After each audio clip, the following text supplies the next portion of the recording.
हम इस्लामी मुआशरे का हिस्सा हैं, लेकिन दो चीज़ें हमारे मुआशरे में तकरीबन बहुत कमज़ोर हालत में हैं। एक लोगों का कुरान से ताल्लुक़ और दूसरा मस्जिद का किरदार। मस्जिद का किरदार बतौर ख़ास सिर्फ़ एक इबादत गाह की हद तक रह चुका है।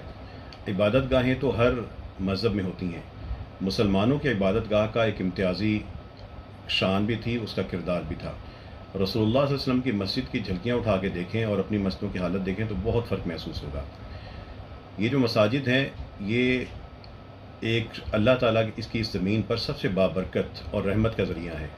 इन मसाजिद के ज़रिए हम चाहें और मसाजिद वाले, मसाजिद से मोहब्बत करने वाले अगर एक्टिव हो जाएं तो इंसानियत का हर दुख मिटा सकते हैं, हर तकलीफ़ को दूर कर सकते हैं, हर किस्म की परेशानी को दूर कर सकते हैं, दुनिया का सबसे बेहतरीन रिफाही निज़ाम बना सकते हैं।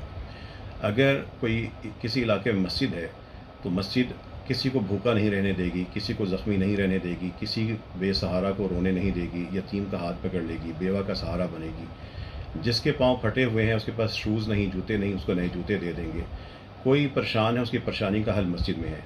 इन मसाजिद को अगर आप मुतहर्रिक कर दें, एक्टिव कर दें, तो फिर आपको उम्मत का एहसास होगा। उम्मत बन के तभी जिएंगे। उम्मत का मरकज़ मस्जिद है और मस्जिद हमारी मुअत्तल है। इस मस्जिद को फ़ाल कर दीजिए।